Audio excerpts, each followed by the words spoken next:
सम्भाषणसन्देशसंस्कृतमासपत्रिकायां प्रकाशितानां बालकथानां ध्वनिप्रसारणम् इदं बालमोदिनी इति। कदाचित् कृष्णः क्वापि प्रस्थानाय सज्जः भवितुम् इच्छन् दर्पणस्य पुरतः स्थित्वा विविधैः सुन्दरैः आभरणैः आत्मानम् अलङ्कुर्वन् आसीत्। कृष्णस्य व्यवहारे एतादृशम् आचरणं न दृष्टम् आसीत् इतः पूर्वं कदाचिदपि।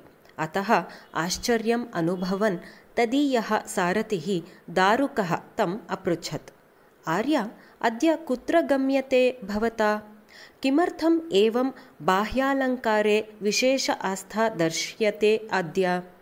भवान् तु कदापि एवं बाह्य अलङ्कारे आस्थां न दर्शितवान् इतः पूर्वम्। यदा यादृशी आवश्यकता आपतेत् तदा तादृशम् आचरणं करणीयं भवति।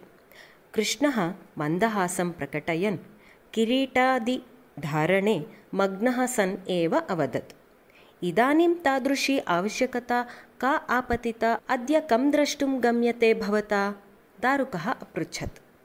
अद्य दुर्योधनं द्रष्टुं गच्छामि। दुर्योधनदर्शनस्य अस्य अलङ्कारस्य च कः सम्बन्धः?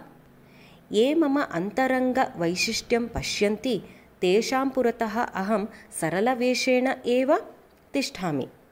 दुर्योधनः तु न तादृशः। बाह्य आडम्बरदर्शने तस्य विशेष आसक्तिः, अतः तं प्रभावयितुम् अयं वेषः। दुर्योधने प्रभावं जनयितुं यदि इष्येत तर्हि सः एव अत्र आनय्यताम्। किमर्थं भवता स्वयं गम्येत तत्र? दारुकः पुनः अपृच्छत्। भोः, अन्धकारः प्रकाशदिशि न आगच्छति।